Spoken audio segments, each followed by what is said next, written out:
जय हिंद, नमस्कार मेरे साथियों। कैसे हैं आप सभी? आशा करता हूं सभी एकदम मस्त होंगे, स्वस्थ होंगे, अपनी अपनी तैयारी में लगे होंगे। तो आइए, आपका एक बार फिर से स्वागत है आपके YouTube channel dream chaser academy पर। कल हमने थोड़ा सा सिंधु घाटी सभ्यता पढ़ा था, जिसमें हमने थोड़ा सा उसका विस्तार देखा था।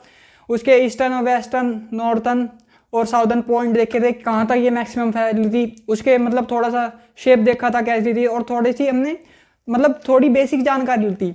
आज हम उसकी कुछ मेन साइट्स हैं जिसके बारे में पढ़ने वाले हैं, और थोड़ा सा मतलब डीप में आज थोड़ा सा हम पढ़ेंगे इसके बारे में। तो आ जाते हैं हम अपना इंडस वैली सिविलाइजेशन।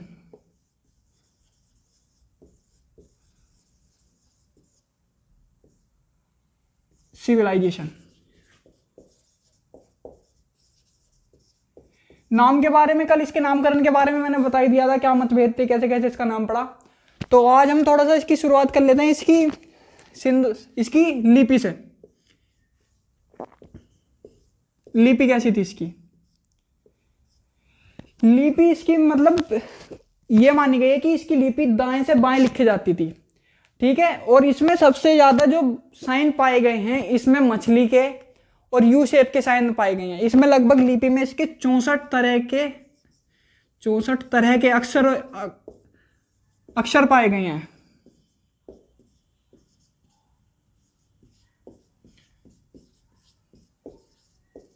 और ये दाएं से बाएं लिखी जाती थी।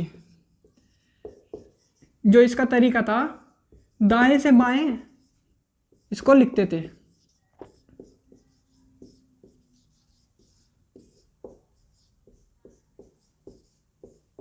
और जो इसका लिखने का तरीका था, उसको बूस्ट्रोफेडन नाम से जाना जाता था। लिखने के तरीके को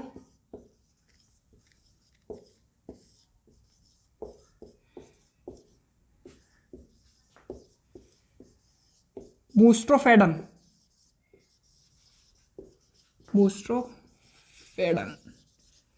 थोड़ा सा हिंदी में भी लिख देता हूं मैं, बूस्ट्रोफेडन।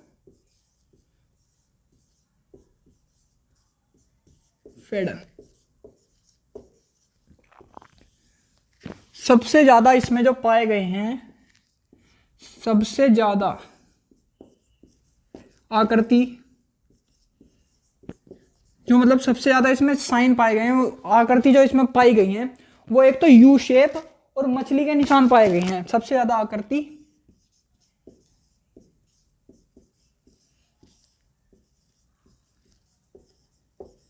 इसमें एक तो यू शेप और मछली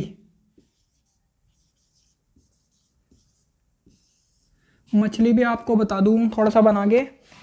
ये इस तरह की मछली के इसमें आकार,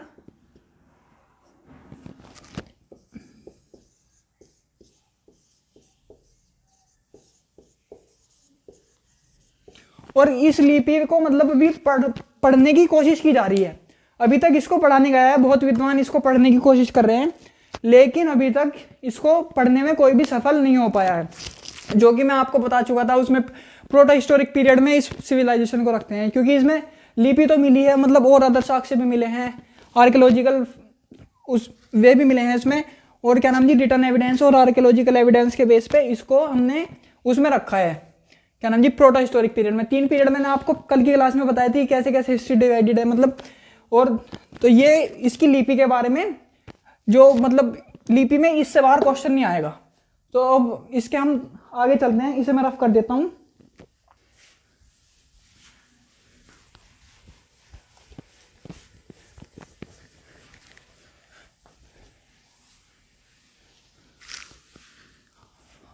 और इस लिपि को कहते थे पिक्टोग्राफिक। वैसे इसका नाम जो है, बूस्ट्रोफेडन इसके लिखे जाने के तरीकों को कहते थे, और वैसे इसका नाम है पिक्टोग्राफिक, मतलब चित्रात्मक, चित्रों में लिखी हुई है ये लिपि ज्यादातर, ठीक है। तो अब हम इसके बाद देख लेते हैं थोड़ा सा सामाजिक जीवन कैसा था वहां का। लिपि हो गया, सामाजिक जीवन कि सिंधु घाटी सभ्यता के लोग, मतलब वहां का समाज कैसा था।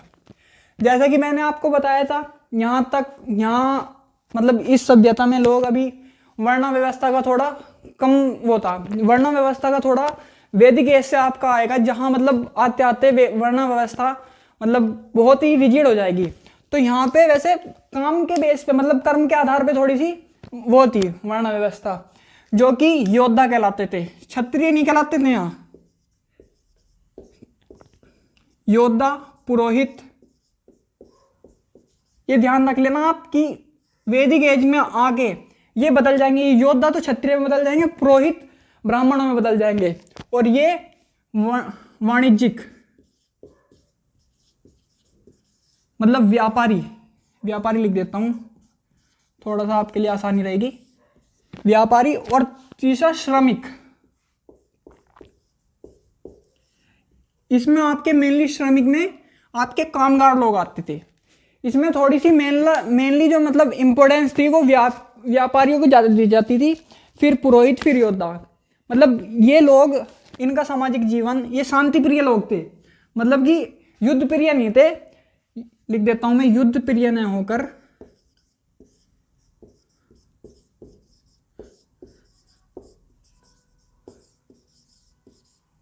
ये लोग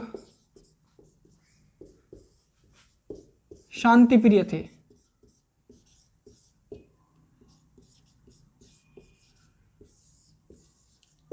लड़ाई झगड़ों में विश्वास नहीं रखते थे, मतलब शांति से, मतलब बहुत ही ट्रेडर सोसाइटी थी, तो मतलब बातचीत से अपने हल निकाल लेते थे।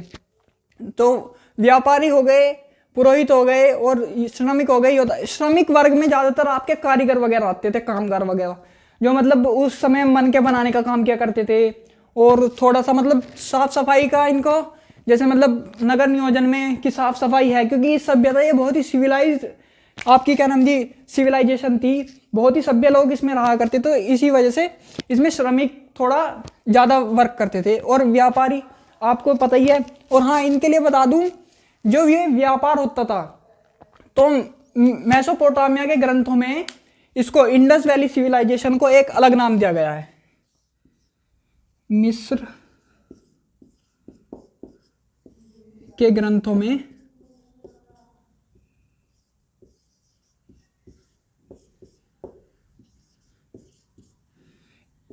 इंडस वैली सिविलाइजेशन, शॉर्ट में लिख देता हूं, मिस्र के ग्रंथों में इंडस वैली सिविलाइजेशन को मेहुला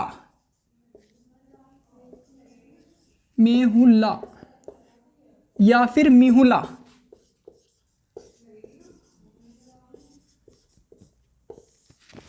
नाम दिया गया है।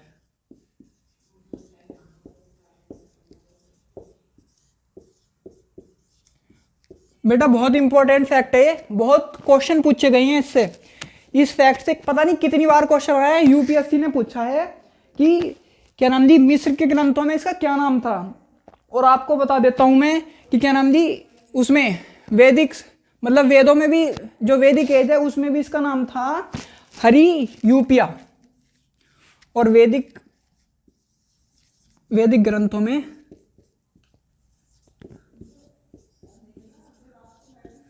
इसका नाम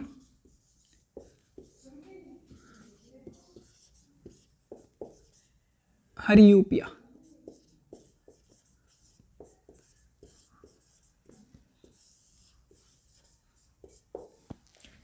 ये हो गया, ठीक है। और सामाजिक जीवन, वहां पे मनोरंजन के लिए उस समाज में, आपको कल मैंने बताया था कि लोग चेस चौपड़ खेलते थे।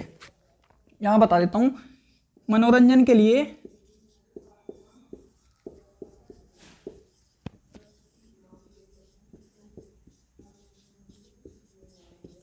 लोग चौपड़ खेलते थे। चेस लिख देता हूं ब्रैकेट में।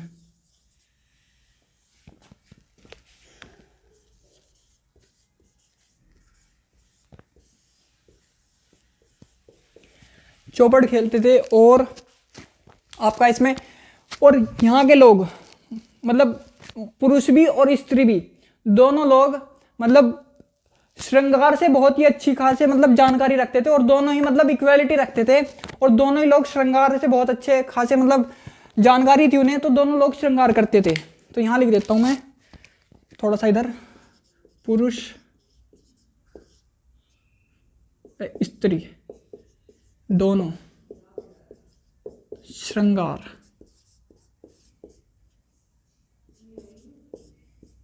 किया करते थे।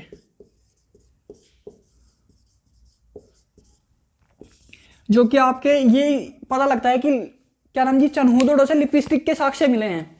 वहां पे लिपस्टिक पाई गई है, जिससे पता लगा है कि ये लोग मेकअप को भी मतलब बहुत अपने समाज में इंपॉर्टेंस दिया करते थे।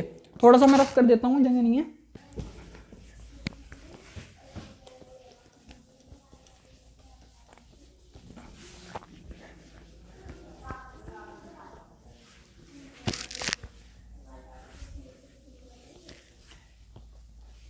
सामाजिक जीवन हम पढ़ रहे थे, तो इसमें हम थोड़े से पॉइंट और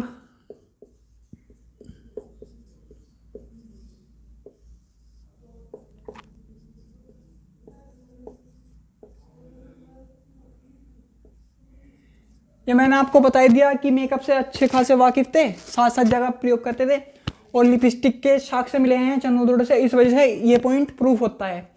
और इसमें इनका सामाजिक, ये लोग शाकाहारी और मांसाहारी दोनों थे,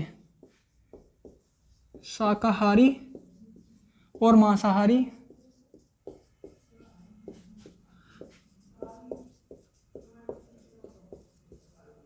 दोनों थे।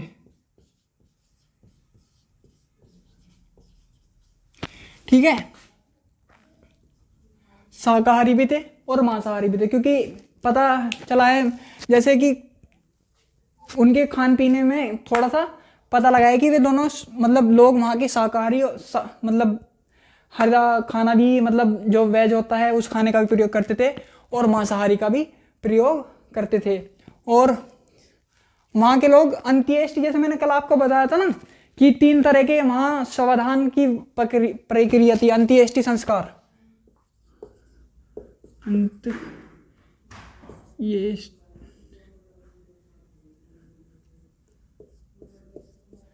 अंत्येष्टि संस्कार 3 प्रक्रिया प्रचलित थी।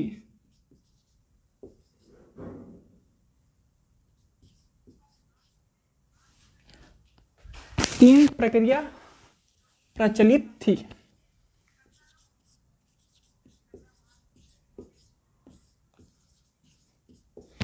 जो थी पहली पूर्ण समाधिकरण,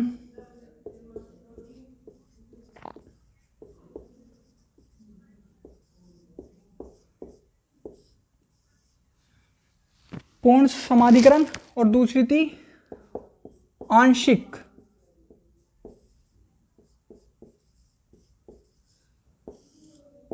आंशिक समाधिकरण,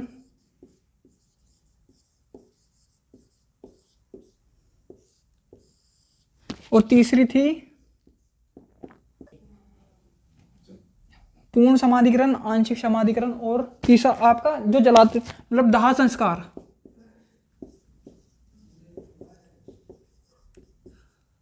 इसको कलश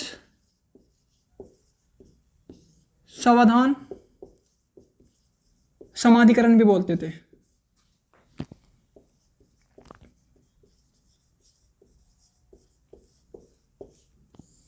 और इस समाज में क्या, हाँ, वो व्हीलर है, जो व्हीलर महोदय थे, उन्होंने श्रमिकों की व्यवस्था को देखते हुए दास प्रथा को स्वीकार किया है। जो मतलब श्रमिक वर्ग था, उनका कामकाज देख के व्हीलर ने संज्ञा दी है।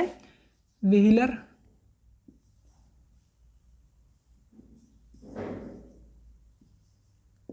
व्हीलर के अनुसार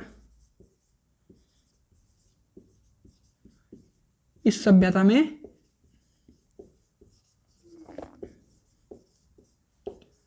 दास प्रथा थी।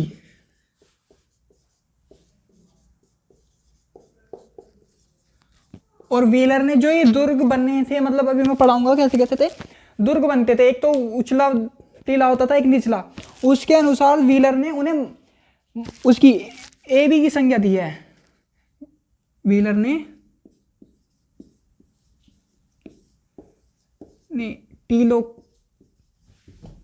के दुर्गीकरण को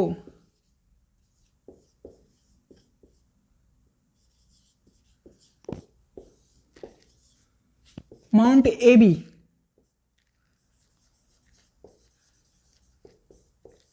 एबी की संज्ञा दी है।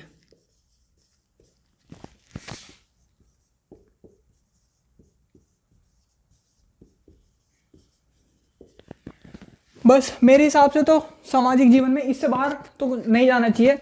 और जो भी था मैंने आपको बता ही दिया। समाज वैसे हाँ, एक बहुत इंपॉर्टेंट फैक्ट जो मैंने कल आपको बता दिया था, इनका समाज मातृ सत्तात्मक था, मैटरनल सोसाइटी थी, मतलब माताओं को ज़्यादा महत्व दिया जाता था। ठीक है, ये भी लिख लो, ये तो मैं यहीं लिख देता हूँ, मातृ सत्तात्मक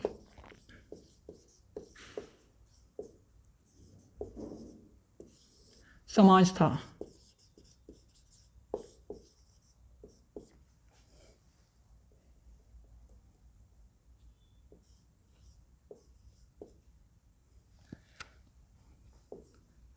महिलाओं माताओं को महत्व दिया जाता था।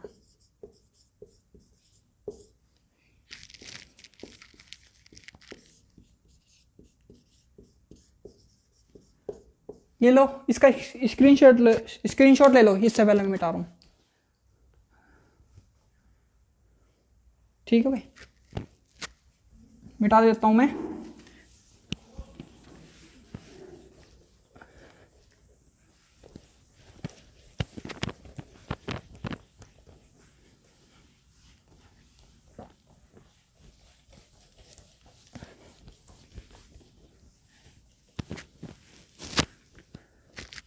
तो सामाजिक जीवन पढ़ लिया, लिपि हमने इसकी पढ़ ली। अब आ जाते हैं हम इसके सिंधु घाटी सभ्यता के आर्थिक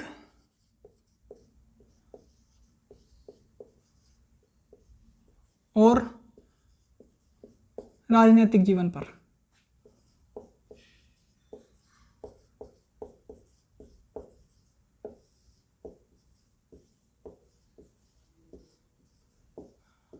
आर्थिक से मतलब आप समझते ही होंगे कि वहाँ की अर्थव्यवस्था कैसी थी, और राजनीतिक मतलब कि वहाँ की पॉलिटिक्स कैसी थी। पॉलिटिक्स वैसे मैंने आपको कल बता दिया था कि वहाँ के लोग राजतंत्रात्मक ना होकर जनतंत्रात्मक होते थे। लिखवा देता हूँ आज। राजनीतिक व्यवस्था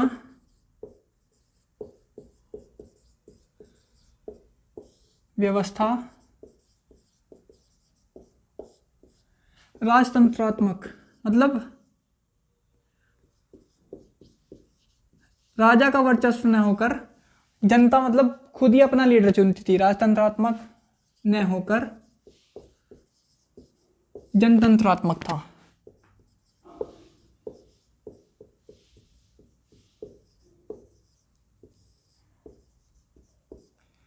बहुत ही शांति प्रिय लोग थे, और राजतंत्र ये मध्यम वर्गीय लोग हुआ करते थे। मैंने बताया था ना, युद्ध प्रिय नहीं थे, शांति प्रिय थे, तो ये बीच का रास्ता निकालते थे हर किसी के लिए, तो इसलिए ने मध्यम वर्गीय भी बोल लगाया है।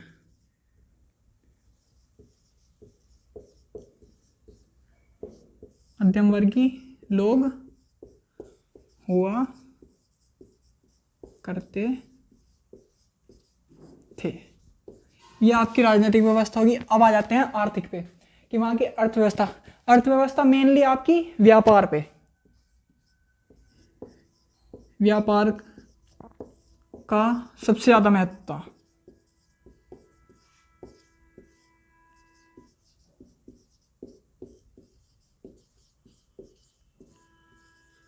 और आपको बता दूं, ये माप तोल के लिए दशमलव प्रणाली का इस्तेमाल करते थे, और 16 के मल्टीपल में किसी चीज को मापते थे। जैसे मतलब 16 हो गया, फिर उसके बाद 32, फिर उसके बाद 48, ऐसे किसी चीज को नापते थे। और दशमलव प्रणाली मतलब डेसिमल फ्रैक्शन, उसका इस्तेमाल करते थे। लिखवा देता हूं, माप तोल के लिए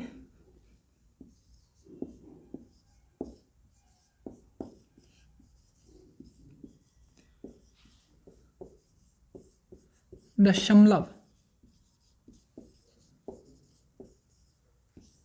प्रणाली, दशमलव प्रणाली। और आपका क्या नाम जी, 16 के गुणक में माप तोल के लिए दशमलव प्रणाली, और 16 के गुणज में चीजों को मापते थे।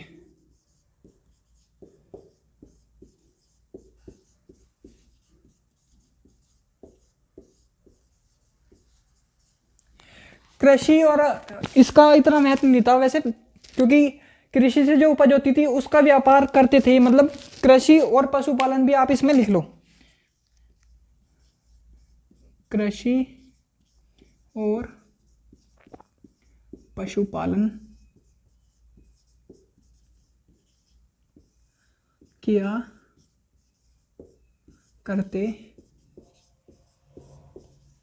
थे। और कृषि के लिए ये मतलब उसका उपयोग क्या करते थे, लकड़ी के हल का या फिर कांसे के औजारों का, क्योंकि इस सभ्यता में फावड़े की खोज नहीं हुई है। ये ध्यान रखना, ये क्वेश्चन भी बनाया एक बार कि सिंधु घाटी सभ्यता में फावड़ा मिला था या नहीं, स्टेटमेंट में डाला हुआ था और उसमें पूछा गया था गलत कौन सा है, तो वही था। तो इसमें मैं लिख देता हूं फावड़े, फाल या फावला की खोज इस सभ्यता में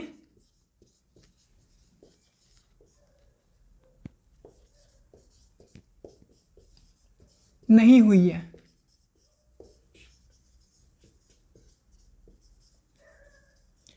ठीक है भाई, और फावले की खोज नहीं हुई, तो कृषि के लिए ये लोग यहां लिखवा देता हूं,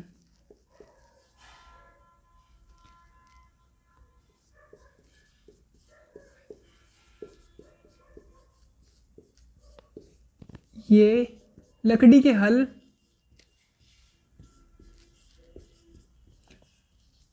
लकड़ी का हल इसलिए बोला गया क्योंकि लकड़ी के हल के साक्ष्य मिले हैं, लकड़ी के हल का और कांस्य के औजारों का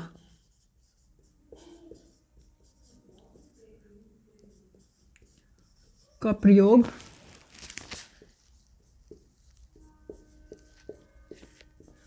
करते थे। ठीक है भाई, ये हो गया आपका आर्थिक और राजनीतिक व्यवस्था। बोर्ड भर गया है, जरा मैं इसे मिटा देता हूँ, स्क्रीनशॉट ले लो आप।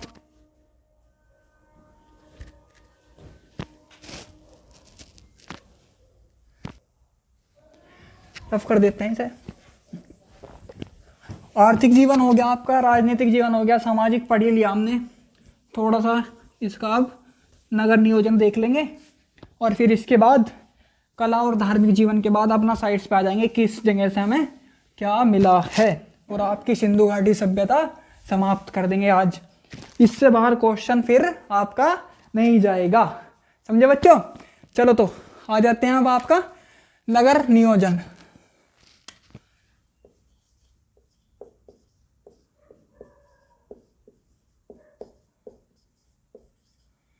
मैंने आपको बताया था जैसे कि ये डेवलप्ड सोसाइटी थी बहुत, और ये आपकी नगरीय सभ्यता थी। नगरों का यहाँ मतलब नगर यहाँ पे बनाए जाते थे, नगरों का बहुत ही मतलब इतनी अच्छी जो मतलब जैसे मैंने आपको कल भी बताया था कि जो इंजीनियरिंग आज के टाइम में यूज़ हो रही है वो उस टाइम पे यूज़ हुआ करती थी, आज से लगभग 5000 साल पहले, या ये मान लो लगभग 4500 साल पहले, जो कि आज के टाइम के अनुसार मानी जाती है। ठीक है, तो देख लेते ग्रिड पद्धति, मैंने कल आपको बताई थी कि ये आपके अपने नगर नियोजन में ग्रिड पद्धति का इस्तेमाल करते थे। ठीक है, तो पहले लिखवा देता हूं ग्रिड पद्धति,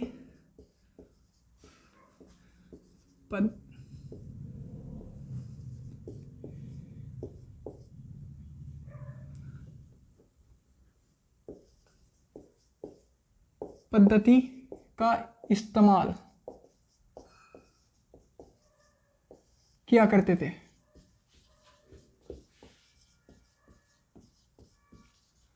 थोड़ा सा आपके लिए रफ बना देता हूँ ग्रिड पद्धति, जैसा कि आप स्क्रीनशॉट लें तो समझ जाएं। ये आपकी ग्रिड पद्धति होगी, जो कि मतलब हर गली, हर उसका मतलब जो भी चौराहा था, हर गली एक दूसरे को 90 डिग्री एंगल पे काटती थी, जैसा कि आज की कॉलोनियों में देखा जाता है। दुर्गों का निर्माण होता था, दुर्ग जैसे कि आज के भवन,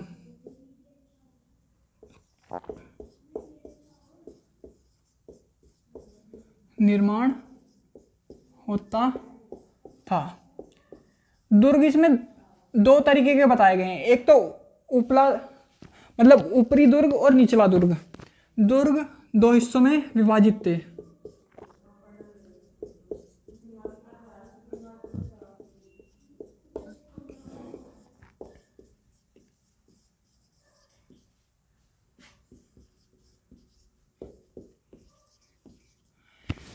दुर्ग मतलब उपला, ऊपर वाला दुर्ग, ऊपरी दुर्ग और निचला दुर्ग।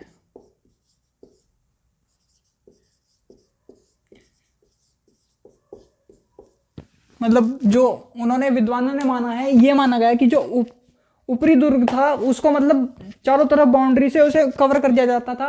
या तो ये मान लो वहां पर राजा लोग रहते हो, या फिर जो मतलब बहुत बड़ा व्यापारी हो वो उस दुर्ग में रहता हो, जो मतलब उस नगर का, ये मान लो कि सबसे बड़ा व्यापारी है, उसका वो घर है, तो उसको चारों तरफ से प्रोटेक्शन दी जाती थी सोसाइटी की तरफ से। और निचला दुर्ग मतलब जो मतलब आम जनता रहती थी उसमें, कॉलोनी वगैरह में, तो उनको मतलब कहीं कहीं तो बाउंड्रीज मिली हैं और कहीं कहीं निचले दुर्ग पे बाउंड्रीज नहीं मिली हैं।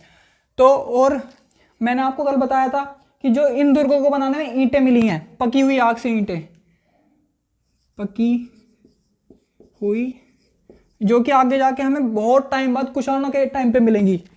पकी हुई आग की ईंटें मिली हैं और इन्हें ईंटों को पर्टिकुलर नाम दिया गया है जिन्हें टेराकोटा कहा जाता है। और इन्हें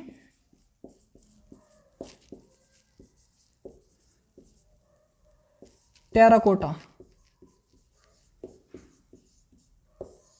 कहा गया है।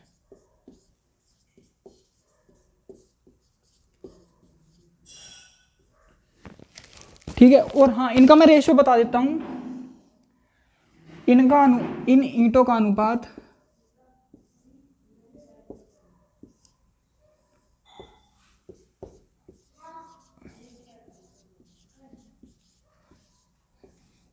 4:2:1 है। मतलब 4:2:1 इनका अनुपात है। ये क्वेश्चन भी पूछा हुआ है, इसलिए बताया आपको कि सिंधु घाटी सभ्यता में ईंटों का अनुपात क्या था और उनको स्पेशली नाम क्या दिया गया था। तो उन्हें टेराकोटा तो नाम दिया गया था और आपका ये अनुपात है 4:2:1।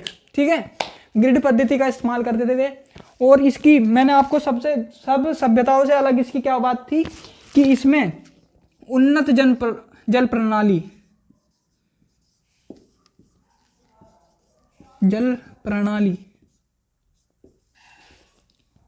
या जल निकासी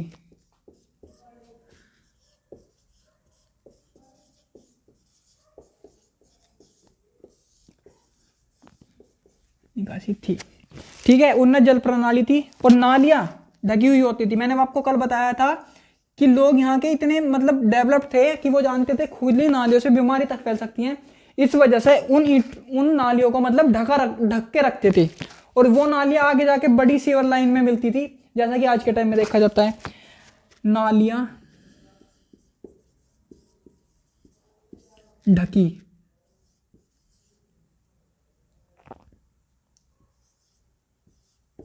हुई होती थी। ठीक है। और इनमें और हाँ, इनके दरवाजे मतलब ये बताया गया है कि एक तो इनके दरवाजे पीछे की तरफ को खुलते थे, जो मतलब मेन सड़क होती थी उस पे, मतलब जैसे आप ये मान लो जैसे आपका घर कहीं रोड पे है तो आपके पीछे से एक गली है, आप क्या करोगे आज के टाइम में कि क्या नाम दी, अपना गेट हाईवे की तरफ या जो भी कोई अच्छी सड़क है उसकी तरफ आप अपना मेन गेट रखोगे। लेकिन यहाँ पर ऐसा नहीं होता था। जो मतलब आपके जैसे मतलब जो मेन सड़क है उसकी पिछली तरफ, उसमें गेट अंदर की तरफ खुलते थे। तो ये लिख देता हूं मैं, गेट अंदर की तरफ खुलते थे। लेकिन लोथल में ऐसा नहीं था, जो कि एक इसकी साइट है, आगे आपको बता रहा हूं अभी। लोथल इसका अपवाद है।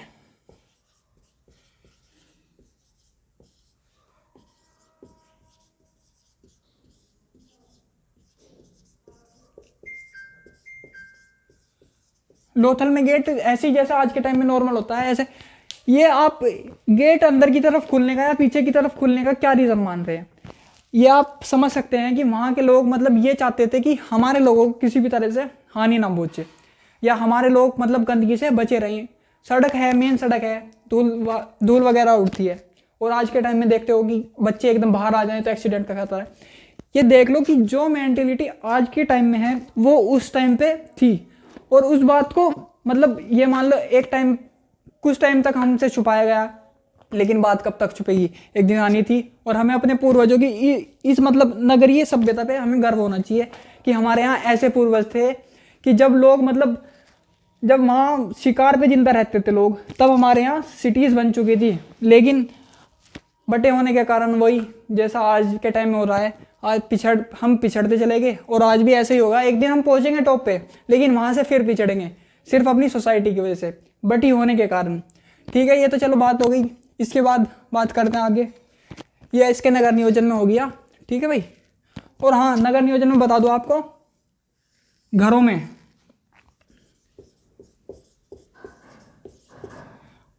स्नानागार,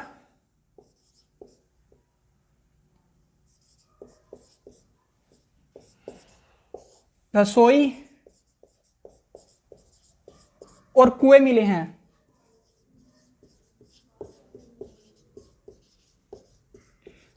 जो मतलब जितने भी घर मिले हैं उसमें एक तो स्नानागार लगभग मिला ही है, और रसोई और कुएं मतलब अधिकतर घरों में मिले हैं। ठीक है, और अब इतना हो गया।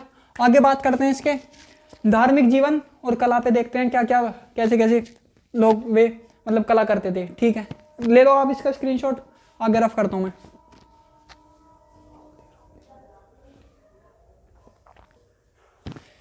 ठीक है बच्चों, चलो भाई अब देख लेते हैं इसकी कला और इसके धार्मिक जीवन के बारे में कि किसको पूछते थे किसको नहीं। और कला में थोड़ा सा इनके बर्तन वगैरह आ जाएंगे, मोहरे वगैरह आ जाएंगे जो कि प्राप्त हुई हैं। तो कला और धार्मिक जीवन,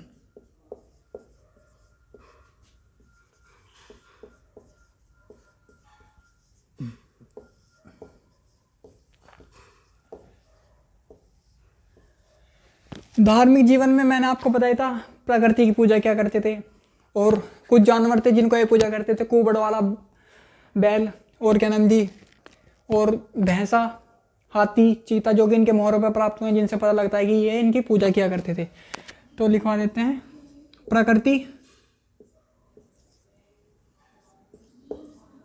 पूजा किया करते थे।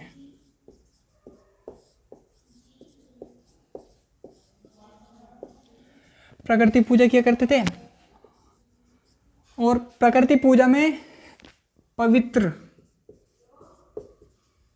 जानवर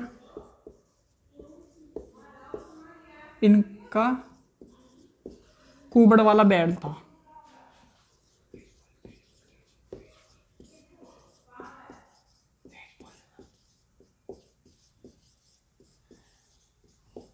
कुबड़ वाले बैल को ये पूजा करते थे। और क्या नाम जी, कर्मकांड में और पुनर्जन्म में विश्वास किया करते थे। ठीक है, कर्मकांड और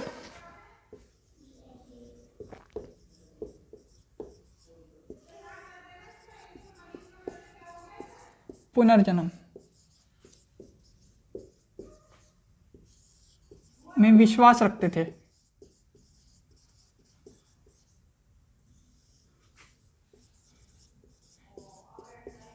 ऐसा कैसे पता लगा कि कर्मकांड?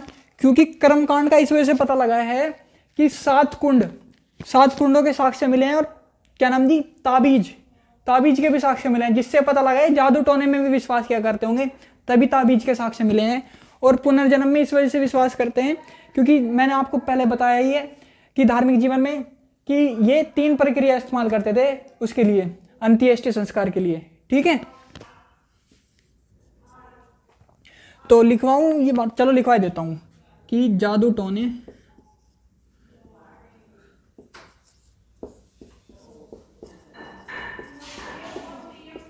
विश्वास करते थे।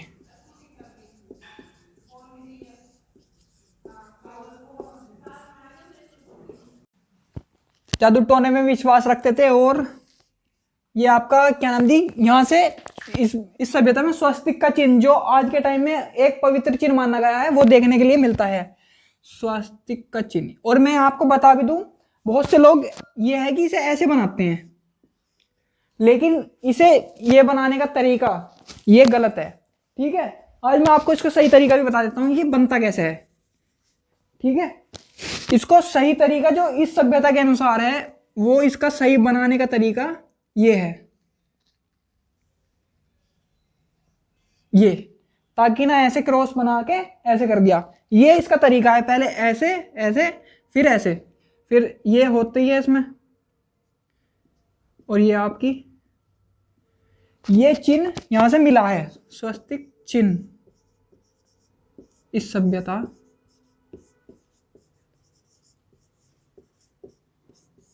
में मिला है। और बताया था मैंने प्रकृति पूजा क्या करते थे, और इसमें एक ये पॉइंट है, मातृ देवी की पूजा करते थे। और मैंने बताया था कि एक मतलब मूर्ति है, मतलब जो सिक्के पे मतलब दिखी है कि उस पे मोहर पे कि एक लेडीज के पेट में से पेड़ निकलता हुआ दिखाया गया, जिसे उर्वरता की देवी बताया गया है। तो ये लिखवा देता हूं,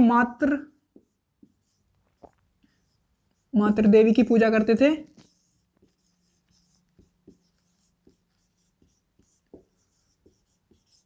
और उर्वरता की देवी को मानते थे।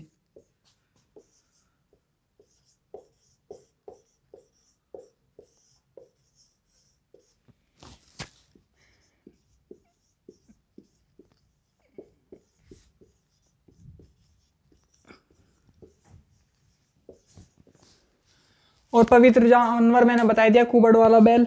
और अब थोड़ा सा इसके उस पर आ जाते हैं, कला पे। कला में देख लेंगे हम कि बर्तनों पे जो आकृति होती थी वो किस प्रकार की होती थी, मोहर मिली है उस पर किस प्रकार की आकृति है। और ये मैंने बता ही दिया आपको कि यहाँ की मोहरें मेसोपोटामिया मिस्र में जो व्यापार होता था वहां तक मिली हैं। और मिस्र में इस सभ्यता को एक अलग नाम दिया गया है, जो कि मिस्र के ग्रंथों में उसका नाम, इस सभ्यता का नाम मेहुला लिखा हुआ है। और वैदिक सभ्यता के अनुसार भी बता ही दिया आपको। ठीक है भाई, तो कला में देख लेते हैं मोहरे। पहले बर्तन बता देता हूं फिर मोहरे पे आ जाते हैं। काले और लाल मृदभांड, मृदभांड मतलब बर्तन, काले और लाल बर्तन मिले हैं जिसपे आकृति मिली है, मतलब इनकी कला मिली है, उस पर डिजाइन किए हुए हैं, पेंटिंग की हुई है उन बर्तनों पे। तो ये हम थोड़ा सा इसमें कला में देखते हैं, काले और लाल बर्तन मिले हैं। ठीक है, इन्हें ये माना जाता था कि उल्टा करके पकाया जाता था, अंदर से तो ये काले होते थे और ऊपर से इन पे लाल रंग से मतलब इन पे नक्काशी की जाती थी, मतलब चित्र बनाए जाते थे। ठीक है, ये माना गया कि उल्टे करके पकाए जाते जिस वजह से अंदर से काले होते थे। ठीक है, और इन बर्तनों पर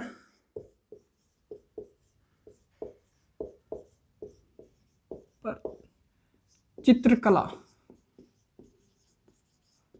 मिली है।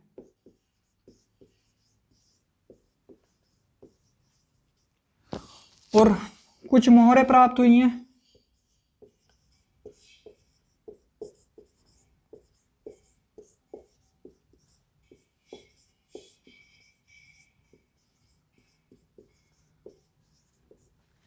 और मोहरें क्या नाम जी, चौकोर बनाई गई हैं। ठीक है, मोहरें चौकोर रहती थी, मोहरें चौकोर रहती थी, जो कि मतलब ये बताया गया है चौकोर होने के साथ साथ ये सेल खड़ी से बनाई जाती थी, सेल खड़ी की होती थी।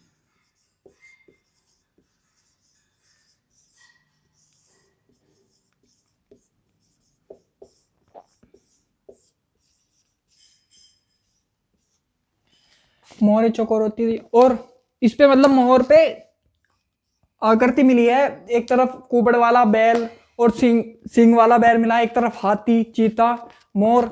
ये हम देखेंगे कल कि कहाँ से मोहर प्राप्त हुई है, किस साइट से। साइट वैसे मैं आज ही पढ़ाने वाला था, और लेकिन मुझे ऐसा लग रहा है कि वीडियो थोड़ी सी बड़ी हो जाएगी, इस वजह से आप थोड़ा बोरिंग फील करेंगे। मैं सोच रहा हूँ एक टॉपिक और ले लेंगे सिंधु घाटी सभ्यता पे, जो कि कल साइट्स के बारे में होगा, जिसमें हम देखेंगे कि कहाँ से क्या मिला है, नर्तकी की मूर्ति कहाँ से मिली है, और क्या नाम दिया आपका, ईंटें कैसी थी, मतलब एक जगह है लोथल, वहां से मतलब वो है कि वक्राकार ईंटें, मतलब डिजाइंड ईंटें मिली हैं वक्राकार, ठीक है।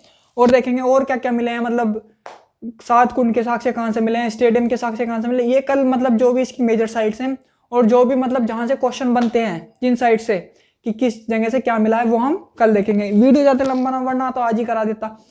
तो ठीक है, आशा करता हूँ आपको ये वीडियो अच्छी लगी होगी। अगर अच्छी लगी हो तो इसे शेयर जरूर करना अपने दोस्तों से। तो जय हिंद, नमस्कार।